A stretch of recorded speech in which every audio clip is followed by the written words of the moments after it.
Јас се согласувам со се што беше кажано за колекторот за Охрид и Струга, за Охридското езеро, колку е важен. Важен е за Охриѓани и Стружани, но важен е за сите граѓани на Република Македонија.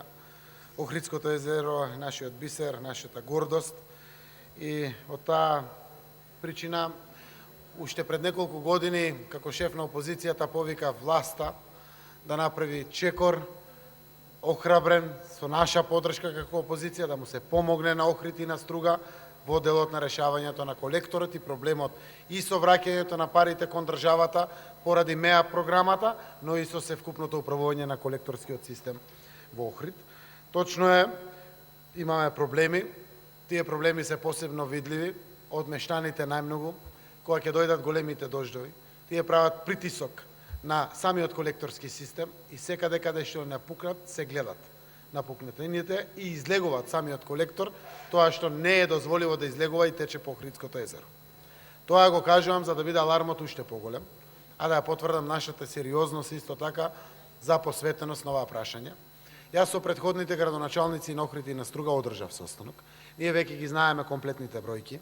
Охрид и Струга заедно дужат према Министерството за финансии некои 450 милиони денари како рати за враќање на кредити од МЕА програмата, каде што Охрид нема враќено ништо, заради тоа што има лимит од 51 милион, Струга има враќено некои 150 милиони. Донесовме одлука и времено е тоа замрзнато, со тоа што имаме намера државата да ги преземе тие обврски, но и паралелно со тоа да подготвиме закон за формирање на државно јавно предпријатие за управување со колекторот во Охрид. И конечно државата да си го земе гајлето и грижата за колекторскиот систем во Охрид.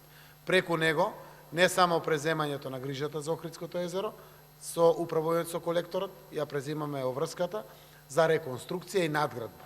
Мора и да се реконструира и да се надгради во капацитет колекторскиот систем. Еден дел е продолжувањето од Пештани према градиште на целиот дел, еден дел мора да се реши во Струшкиот дел, кој што е многу важно, самата капацитетност да се димензионира онолку колку што се пораснати двата градови и населените места околу него, за да трајно го обезбедиме Охрид, да, и заради УНЕСКО, но и заради сите нас, граѓаните, кои што сме сегашни генерации, како што рековте, важно е што ќе им оставиме на генерациите кои што предстојат.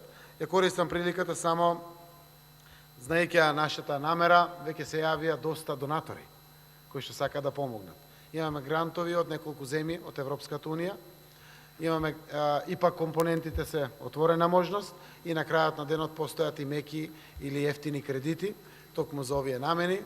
Тоа само е дополнително охрабрување за институциите кои што веќе работат на предлог законските решенија, да се оформат правните регулативи околу оваа прашање, да се предложат на јавна дебата парламентот да ги усвои, со нивното освојување и формализацијата на презимањето ќе се случи. Така да стоиме да бидеме комплетно асистенти на општините Струга и Охрид, а конечната функција ќе биде да државата преку владата и институциите надлежни за тоа ќе го преземе управувањето, реконструкцијата и надградбата на колекторскиот систем за Охридското езеро со негово трајно решавање во функција на еколошка и комплетна заштита на нашето национално богатство Охридското езеро.